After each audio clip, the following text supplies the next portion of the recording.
Texas Tech finally did it. BYU got screwed. The Big 12 hates bowl games. But at least we're not Notre Dame. You're talking ball with the Big 12 squad. From Oklahoma State to Utah, from Kansas State to BYU, from Houston to Texas Tech, it's the local experts of the Locked On Podcast Network bringing you scoops, breakdowns, and the most comprehensive preview of the upcoming Big 12 weekend. Buckle up. It's the Big 12 squad, and we have a seat for you. No hurt feelings and thin skin allowed. Squad up. You're part of the Big 12 squad. Welcome to the Big 12 squad, the only Locked On Podcast Network squad show for a conference that has two 2025 conference champion stadiums in their intro. Welcome, of course, Nick Maravets, who had the worst week out of all of us somehow. Loses a coach, gets a new coach, can't even record a 30-minute show in between. Darian Gray, how does it feel? Alone at the top. The only one on the Big 12 squad this week who made a bowl game. I told everybody else to stay at home, so I couldn't be the only one. It feels good. That feels really good. In fact, we got someone else to add to the stage, and he also didn't make a bowl game. But first, Kevin Borba, how good did it feel to not have to watch the Colorado Buffaloes play again this season? It was, tough watch all season long. So excited to talk about Brendan Marion and anything. Same here, whoever that is. Yep, and he's got 49 new commits, and this guy just handled about 34 of them, got him to sign on the dotted line. Mountaineer Paul. Oh,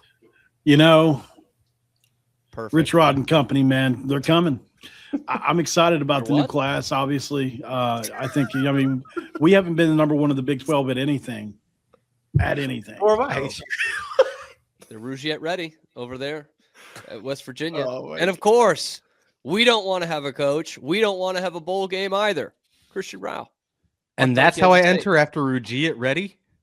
Yeah. Well, y'all all right. Is there a better time? You got 15 minutes. Christian Rao promised to record with me after the show. 36 hours.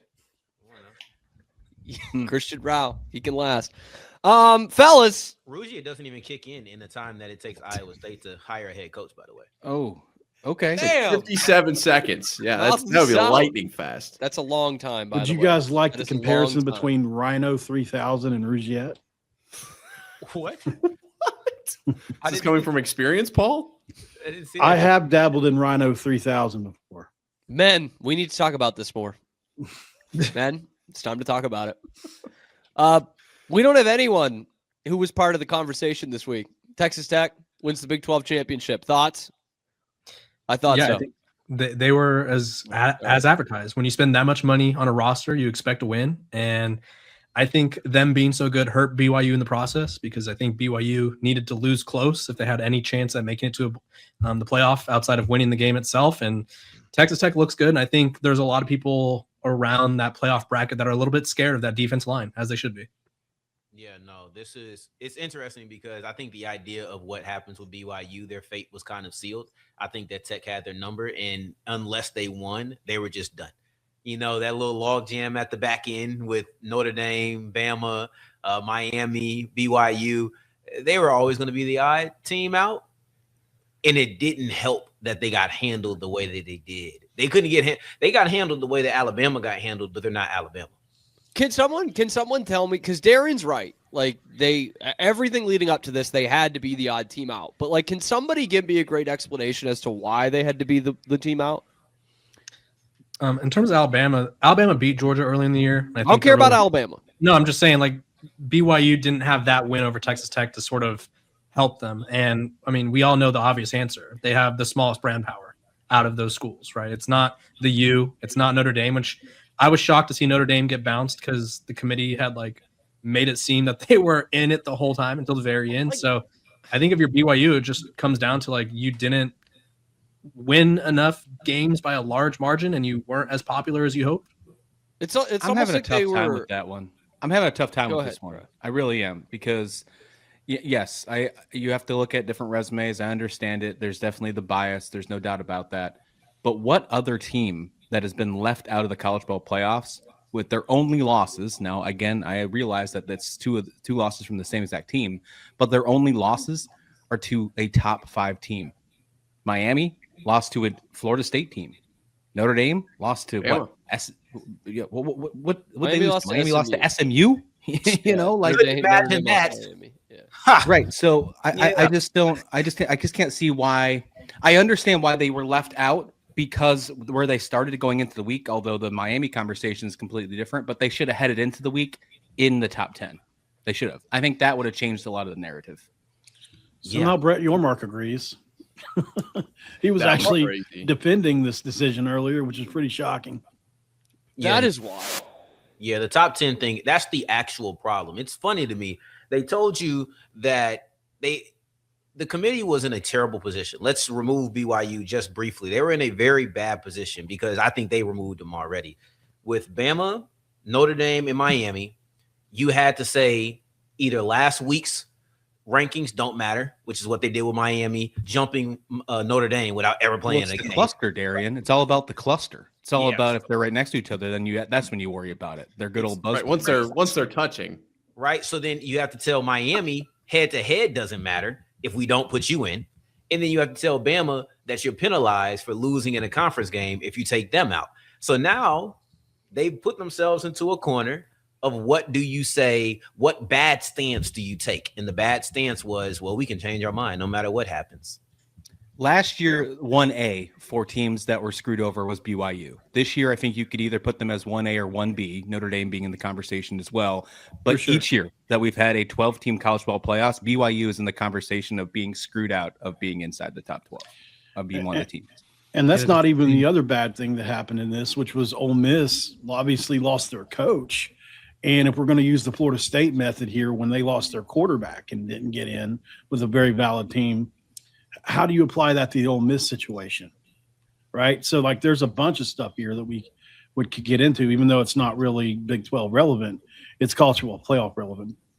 Yeah, I think that one doesn't bug me as much, though, because, like, they have their coordinators still, their play callers. Like, that one doesn't bug me as much, but I do understand the argument. I think the problem with the playoff is it's too subjective, though. Like, they have sort of like a fail-safe for every scenario just to kind of save their asses. Like, they can kind of just be like, well, we're going to nitpick this, so that way it doesn't. So bad they could have come up with a reason for Colorado to get in. That's how bad it is. Dude, I mean, Colorado – They found momentum at the end there with the quarterback, right? They changed play callers. Almost beat West Virginia. Losses. Hey, that list almost got down to Colorado to see if you guys wanted to take a bowl game or not. Yeah, I don't know if Colorado wanted to take a bowl game ever again after this with this team, but I think the playoff, like, they need to figure out how they change. Like, they need to change how they decide teams. They need to expand it, or they just need to stop telling us their thought process until the very end because they're not smart enough to sort of not backtrack on what they've said previously, because they'll say something like head-to-head matters. And it's like, okay, well, does it? Or like, because you had Notre Dame ahead of Miami the entire time until the very end, so it only mattered once. They could talk about resume, and if you looked at the BYU resume, it was better than insert team here, right? So they either need to stop telling us what they see or just sort of figure out a way to evaluate these teams differently. And if anybody wants to make the conversation about saying that the college football playoffs, the ranking system is for content, and that's the reason why these media departments do that. God. Not having those at all is even more content. Imagine all the controversy and hypotheticals you can do. ESPN, according to that, plugged into those SECs, they love those hypotheticals, man. So, I mean, they could do that all day. And I'll say this about Ole Miss. The thing with Ole Miss versus Florida State, I think it's two things. One, Ole Miss wasn't a fringe playoff team. Like, I don't remember exactly where Florida State was, but there was only 4 teams at the time. So it wasn't a lot of wiggle room, right? While Ole Miss was pretty firmly there. Even if you got knocked a little bit, you probably weren't going to get thrown all the way out. And then secondly, absence of evidence, because they didn't make the SEC championship game. Right. If they would have played the SEC championship game and got beat badly with no Lane Kiffin, I do think Ole Miss misses it. I do think Ole Miss is the playoffs. Nah, 2 on the head. Anyway, so I think that Ole Miss is out of the playoffs if they play a game without Lane Kiffin and get beat. But to Christian's point, I think it was Christian that said it. They still have their OC, right? They still have a lot of pieces around that team. They still have the team. So you feel like they have enough continuity without seeing what they look like. And then, look, they get to play Tulane, right? So I'll be interested. Tulane versus no lane. Tulane. Come They on, beat by man. like Tulane. 35. I saw that Also- T-shirt. I thought that T-shirt was awesome. Tulane versus no lane. It's a rematch. The best place Yeah, to be in the which playoffs is the third. second best Lane Kiffin pun ever, only behind when his time was running out at USC and someone put outside one of the facilities where it said Fire Lane and it said you just spray painted Kiffin next to it. Like that was really good. Parker Ainsworth joins us from the road. Parker, any thoughts on this? Anyway, we got to take a break. All right. We're right back. Locked on Big 12 Squad. Today's episode is brought to you by Aura Frames. Mountaineer Paul told me he is looking to get gifts for these 49 recruits that have signed with the West Virginia Mountaineers. And I told him, Paul, like this is the place. Aura Frames. You want something meaningful, personal, guaranteed to get a reaction? The business that we're in, of course, it's what you want. It's not something you wrap. It's a way to share memories. Aura isn't just your average picture frame. You can preload the frame with photos before you gift it. So when they plug it in, the memories, they're already there. No apps to figure out, no setup headaches, just instant big Kevin Borba smiles. Grandparents, parents, newlyweds, anyone who loves photos, which is most people, that's who it's good for. Limited time, save on the perfect gift by visiting auraframes.com to get $35 off Aura's best-selling Carver matte frames. Named number 1 by Wirecutter, Nick Maravetz's favorite publication, by using the promo code COLLEGE. That's COLLEGE to check it out. That is the promo code you got to use. Just check John Belushi's sweatshirt. That's Aura, the thing that Darian Gray has when he opens up every show. AURA frames.com, promo code COLLEGE. Deals exclusive to listeners, and the frames sell out fast, y'all. So order yours now and get it in time for the holidays. Support the show by mentioning Locked On Big 12 at checkout. Terms and conditions, those things apply. Parker Ainsworth, the floor is yours. Am I talking 2-lane, no lane, Anything. Anything. I got my own like lane. right now, it's your show. It's my lane. That's the interesting thing. You mentioned the 49 recruits and all that. Any other fallout from signing day as you have a Baylor Bears hat on your head right now? Is that a sore subject? I'm sorry, a what day? Signing day last week? No. What's that for? Well, what could that have been for if not to improve football teams? Wait, you're trying to tell me that you guys didn't have your worst signing class in 21 years? No, we actually, did. exact opposite. Oh, thank you, Borba. We signed 12 people. 12 is a good number. That is a good, clean number. Solid, It goes. That's a into terrible 2, number, man. 3, and Cam, 4. Cam, you can Best say football all you number want. there's ever been. Tom There's Brady? 12 teams in the playoff. Like 12 is a good Playoffs. Good number. Talking about playoffs? Playoffs. You can say all you want about these recruiting, but you can say you are the only coach in the Big 12, maybe even all of the country, that sat crisscross applesauce during National Signing Day. Look, I'm telling you, man, he's a different cat, Dave Aranda. He is, in fact, I'll go as far as saying that Dave Aranda is the only one with enough balls in this conference. I have no idea, like, what the hell I'm doing. I have no idea. It takes a real man to admit that. Right. Okay? I just argue do with it to that. my pillow every night. Dave Aranda does it with a microphone in front of him. Whoa. Yeah. You do it to your pillow every night. Yep. You guys think my fiance is a real person? Paid Are actor. you serious? Mountaineer Paul has Rich Rodriguez coming. You have the pillow. Like, what's going on here, bro? Sometimes it's more than just about what's coming. You know what I mean? God. It's about being present. Yes. Yeah. Yes. Mhm. Presence. I'm Always really getting jazzed about the recruiting class we're getting for sure. Paul. Mark that down. Subtle. You're supposed to be subtle, Paul. Yeah, mark it. 14-17. Let's put a marker there. I'm just saying, our big boss. Think of what show our big boss does. That's all I'm saying. That's all I'm saying, Paul. Anyway, It's funny. Texas Tech is in. BYU's not in. And new coaches seem to be the thing. Let's start with Nick Maravetz because, man, I feel for you. I was so feel for you, fast. brother. No, So- you don't. Pause. Don't. You would rather be Nick Maravich right now, actually, because you No, don't want the, no. I mean, you don't maybe want the coach you've got. maybe Don't lie because to I'm a yourself. little more seasoned than Maravetz, and what you have to do is just throw the rumors in there. no matter what, just in case you don't get this opportunity. But Matt Campbell leaves, and like literally a half hour later, they're like, yeah, we've got another guy. Like, no Lincoln Riley episode, no Brian Kelly episode, John Gruden, no Fisher, no John Gruden episode, no Sanders. TJ Otzelberger double dipping episode. None of it, man. Best I got was before boned. he even left was just like, if he were to leave, who would we hypothetically want? That was the most I got out of that. It was so fast. Who did you want? Good for you, Nick. I did think John Gruden would be pretty fun. I mean, it would certainly be interesting. Ed Orgeron, another name that was thrown out, definitely would have had my attention. But Ed we got Jimmy Iowa, Rodgers. crazy thought. Wow, he got clipped today, man. Did you see Orgeron's clip today? With Bussin'? No, yeah, it was with Bussin'. Yeah, where he was talking about how recruits are being paid now. Yeah, how they were going how they used to be paid. He said now they just come in the front door instead of the back, or whatever it was. He said, basically just admitting that they used to pay players, which is not any breaking news. Water's also wet. I didn't know that. True. I didn't know they used to pay. Sand is sandy. Wow. So Maravets, how about this new guy? Yeah, Jimmy Rodgers is going to bring a national title to Iowa State, which is extremely exciting. I do expect we'll be running the 4-man front defensively, so that's a great change of pace. A lot of Cyclone fans are pretty upset about the 3-man front. Exciting, man. I'm really excited about that 4-man front. Yep.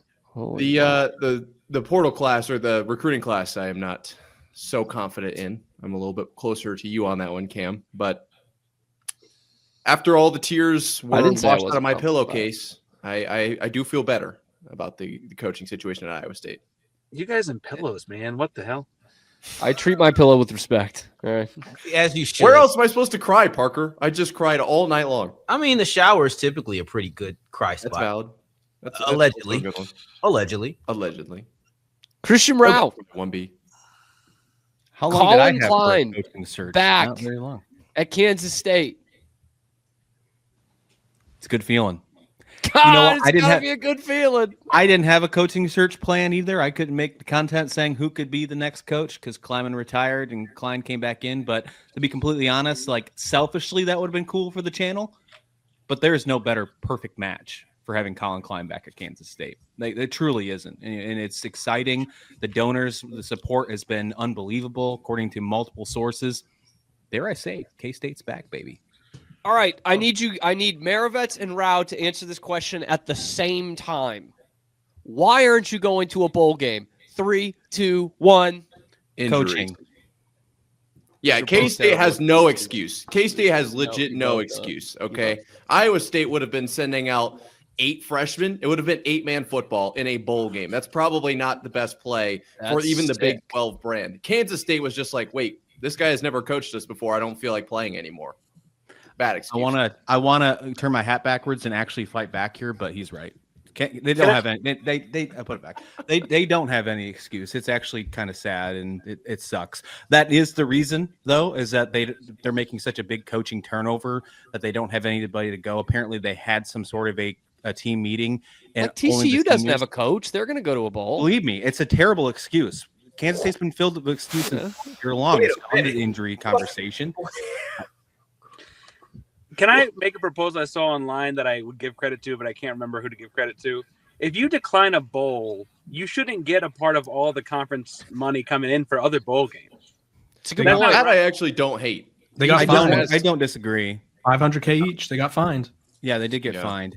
Now, that might be the reason, saying we're not going to leave you out of that, but here's your fine. I don't think that'll be a double dip thing. I'm not assuming that they get fined and they get left out, just being completely straight, like, because that would kind of put them in the same boat of, Oklahoma State. They didn't get to a bowl game and they're going to still get some rev share. So although I agree with you, I think that shouldn't be. I don't think they're going to be double dipped. I think that's what the fine's for. TCU. Here's something. I'm just saying what the TCU fans are saying, man. That's all. They're saying we're going to take your regurgitating it. They're saying we're going to take your coordinator. Iowa State, Kansas State, and Notre Dame are the 3 actual bowl eligible teams to say no to being. It's not like I don't want it. I don't want that to happen. But at this point, what? How much of a difference is it really going to make? You know what I mean? Is it gonna get us from 2 wins to 3 wins next year? Possibly. We get a record prediction for 2026, Cam. Just thoughts like fresh out. How many games for Baylor? We'll say 12. Record prediction, please. 0-11. Nice. They opt out of the final one. He's in the Neil Brown spot. He's in the Neil Brown spot. He'll do what Brown did in 2023. But see, he'll win 9 games. Paul, Baylor head coach Neil Brown. We've played this game after they were 3-9. The first friggin' time he led them to 3-9, we said Neil Brown, like that could be it. And then he wins 8 games, and then he does the Neil Brown thing and goes 5-7. And here we are with the best team he's ever had. Same exact thing. They're going thing. to do the Neil Brown thing and hire him after one great year at North Texas. I could just feel it. Baylor should have hired the last North Texas coach. They're going to get the new one instead. Yeah. Neil Brown said in his press conference yesterday that he left West Virginia in a better place than he found it. No, I didn't like that. I was pretty upset about it. Did a show on it. Let's talk about what else Mountaineer Paul is upset about next on Locked On Big 12 Squad. Part of today's Locked On Big 12 Squad episode is brought to you by Parker Ainsworth and Christian Rao, but also FanDuel. These guys know that NFL Sundays, they move fast, and you want to capitalize on that whenever you can, and mainly on Sundays. One big play, suddenly everything is different. That's what makes live betting with FanDuel so exciting. Every week I'm watching it, man. I'm like, Drake May's heating up. Put it down. 260-plus pass yards, 3 touchdowns. Hunter Henry, 4+ receptions all the time. Live spreads, money lines, they adjust instantly. Player props update as those fellas heat up. You can bet next touchdown scores, drive results, totals, and more. It keeps you locked into every snap, every drive, every possibility. So if you want to be right in the middle of the action this season, visit FanDuel.com and place your NFL live bets all season long. Once again, FanDuel.com for NFL live bets. FanDuel, the game moves fast, and guess what? So can you. Mountaineer Paul, tell us what you're mad about, man. Anything. On the spot. Really not mad about much. That's a great way to be in life, man. That's a great way to be in life. I can give you 6 things right now. I'm not going to. We'll be here forever. But I can complain about pretty much anything. I think that's actually my best asset in this job. Yeah, there's a few things I could complain about. It's like, you want to stoke the fires, or do you want to just leave it a bit? Leave it be. Stoke the fires, Paul. Stoke the fires. Stoke the fires. No, better not do it. I better let cooler heads prevail on this one for sure. Just better to do it that way. Although I will say this, man, West Virginia, Big 12 champs next year. How about that? No. Well, now I'm. You know what? Why Paul's a not? liar. Why not? Why not? Now I'm a liar. I'm mad now. Actually, I want Colorado to win it just for Borba. I want to see Borba win it. That'd be nice. We got. I'm not there yet, Borba. I'm not there. Well, you're a hater. I mean, I am. Yes, you're a professional hater. Big time. Parker Ainsworth, low key, has to be in a metaphoric way. Parker, the fattest guy in the Big 12 squad on the screen right now. Metaphorically, like you've got to feel like you have. Okay, now I'm upset. Eating good. Is there a pH in there? Yeah, I'm gonna hope the metaphor is intended, but I like Houston obviously had the great recruiting class and finished 9-3. I've already looked at next year's projected opponents, and actually, like, they do have to go to Tech and to Utah, but it's actually kind of friendly. Utah won't be a problem. That won't be a problem. Not better than West Virginia's recruiting class. I mean, if you have 80,000 people on your recruiting class, I feel like it means you probably needed to replace a lot. You can't only top 19 count. Only 11 are on the field though, Paul. Like it's a lot more than 11. Anyway, well, Rich did, honestly, in all honesty, Rich didn't get a first year recruiting class, so I do believe there's some legitimacy to it. In the country like Fritz did, so that's fine. But that's the way that goes. I feel pretty good about the way things are for Houston right now, if I'm being honest. I hope that we're just being metaphorical with the fat comment, but I really. I just got a text from one of my friends who is a little overweight, used to be, and he said, "I've had a few beers. Matt Rule can F off." Wow. Baylor legend. Can I get a retweet? Can I get an amen anywhere in the chat? Yeah, I'll quote tweet that with a fire emoji for you. This is how I want to end this just blisteringly good show. Let's go around the room. What coach can F off? No, you can't pick Dave Aranda. You can't. I'm sorry. That's too easy. Starts off, Cam. Is your idea? Want me, Marcus Get us going. Notre Dame. Newt Rockne. Honestly, Newt started this whole thing. I used to have respect for him. Man, I could have done this whole squad show just taking out Notre Dame. I'm so sick of it. Does it make you feel any different if he's the New York Giants head coach, or is he still like that makes it worse, man? Okay. Actually, Notre Dame went up there a couple years ago, loved it, great spot. You guys know me, love some good sports history and everything, but I have had the Notre Dame people in my comments this week, which I invited them. I totally invited them by calling their team cowards. That is a different group. Not the worst, not nearly the most hostile, but the most in a bubble, on a different planet fan base I've ever seen. Like, they are just not at all in the reality of anything going on in their lives. It's crazy. And who would turn down the Pop-Tart Bowl? Are you kidding me? Bro, 6 flavors this year. Running from BYU. No, I give limbs. I would give limbs to be in the Pop-Tart Bowl. Cody Stovall already has. Champion, isn't it, Nick? It's fun being a Pop-Tart champion. It is, man. Thanks, BYU man. better win the Pop-Tart championship. It cannot leave the Big 12. I'll pick Pat Narduzzi. Thank you. I edited myself. That's I did a good thing that time. No, in all seriousness, though, I hate Narduzzi, man. He has continuously just totally bashed our fan base over the years. He's called us zoo animals. He makes their team wear shoulder pads and helmets when they get off the bus, and tells them they're going to have batteries thrown at them. One time he said, we need to get back to the friendly confines of Pittsburgh, where the people are very level-headed and not at all passionate. Where you don't even have your own stadium. Yeah, I know, man. It's wild. We actually do have the worst fan base in the country, too. They have no fan base. The real snobby, refined people of Pittsburgh. Yeah. Yeah.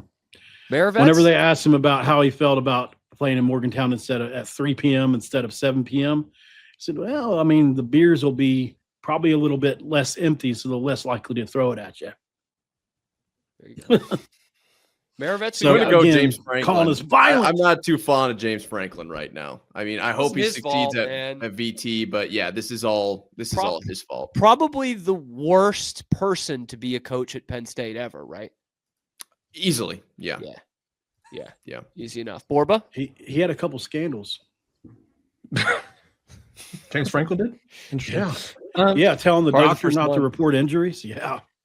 Go look that one up. That's probably the worst scandal to have at Penn State. You're right, Paul. Probably ever, man. Probably ever.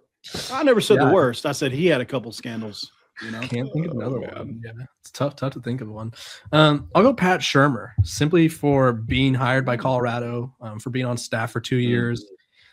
Similar to the way, I guess, like Nick Maravitz didn't even get a show. Like, Colorado didn't even announce they fired anyone and just randomly announced new offense coordinator. So Pat Shurmur, like, shout out to you, dude.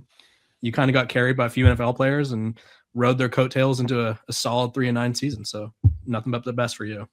It's actually hilarious. I was like looking on social media when I heard about the new Colorado offensive coordinator being hired, and I was like, "What happened to the old one?" I meant to actually text you that, so that's really funny. They have 3 right now. They haven't announced anyone's firing, so they have 3 at the moment. Apparently, I can't see how you can hate James Franklin. James Franklin, former Kansas State quarterback coach, recruited the brand new coach at Kansas State, Colin Klein, and then of course he also destroys Penn State enough to go take Matt Campbell, who was a Chris Kleiman killer at Kansas State. So I love James Franklin right now. So I'm happy that Matt Campbell's out of he the can F on. Am I right, Rao? Speaking of that, I have a list of players from Iowa State that I do want. We can talk about it later. Want to? I have them on hand though, if you want to hear. Yeah, new coaches, usually you lose players in the 2026 recruiting class. Kansas State hasn't lost any yet, though. How's that working for you, Nick? 2026 class, we're okay for now. It's not looking great. I'm much more high on the amount of players we're going to keep on the current team. I feel like all right on that. Yeah, I know. Armageddon flips is what we're calling it over here at Lockdown. Do you have more or less than 12 recruits, though, Nick? I'm pretty sure it's more than 12. Pretty sure. Bad. You bad. don't want to be in the 12 group. You just too many. Quantity over quality. Yeah, that's a bad way to go. That is a bad way to go. Parker Ainsworth? I'm somewhere between Herman and Major, mostly because I feel like the vibes are good right now around Houston football, and I kind of blame those two guys for them dipping. The easy answer is probably Dana, I guess, because he rode the end of the slide there and slid it further into the ground. But yeah, the vibes. Remember the last time Parker, they were good? Oh yeah. Thoughts on Kendra Scott? That's a good pull, Borba. Speaking of Tom Herman, that's a good pull. I'm just saying. She has a great jewelry business. I looked. Christmas is coming. You're not the only one to look at Kendra Scott. We'll leave it at that. Okay. Oh, that's awesome. Cam, you want to go again? Round 2? Oh, it's my turn. I got to keep the conversation We know you going. got plenty. Yeah. As the host of the show today. Drake Toll's got a new national morning radio show. He's very much too big for us. So it's just me pinch hitting. I got nothing else. Fellas, does anyone have a favorite Glenn Campbell song before we go? I don't even know who that is. That's ridiculous, Borba. That's insane. I'm sorry. Yeah, Borba. How dare you? Borba. Wow. No, man. Borba, really? It's California. Do not California know thing. who Glenn Campbell is. California thing. We don't Be gentle on my mind, Borba. One of the best comb overs of all on time. my mind. Me or Glenn It was an Campbell? elite comb over. You know, That's Wichita mine, Lineman wasn't even finished. That's an unfinished song. Great. It's an One of those great unbelievable answers every piece of time you listen. American With art. that Borba wouldn't hair, even know. Borba, you don't even know Rhinestone Cowboy? You kidding me? Oh, I do know that one. Wow. Cool. Okay. I'm back in. I don't know the name, but I know Borba's the song. back. He's back, boys. I'm back in. So I totally know how Rhinestone Cowboy goes, but I hear Nick doesn't. So can you sing some, Cam? Nick supposedly does. You know I will. No, the name sounds familiar, but I can't put the tune to it. Can you just remind me quick? Thank you, Paul. That's probably as close as we get for copyright purposes, right? We're good there. Yeah, that's pretty close. Yeah, there was nowhere. Yeah, that was pretty nowhere much. close to the real melody. Yeah, that's the thing. that Is I falls under fair sound use. too close to Glenn Campbell that will get copyright flagged. I think it's actually him. And so does this guy. All right, listen, Linda. BYU got screwed. Jacob Rodriguez did too. KSU, ISU should probably grow a bigger pair of cojones to play in the bowl game that your seniors and backups deserve to play into. Don't get me started on Notre Dame. I ain't got time to say, nor never would I say, that they are so extra charming, squishy, baby soft that would just be so rude. Okay, love you. Goodbye.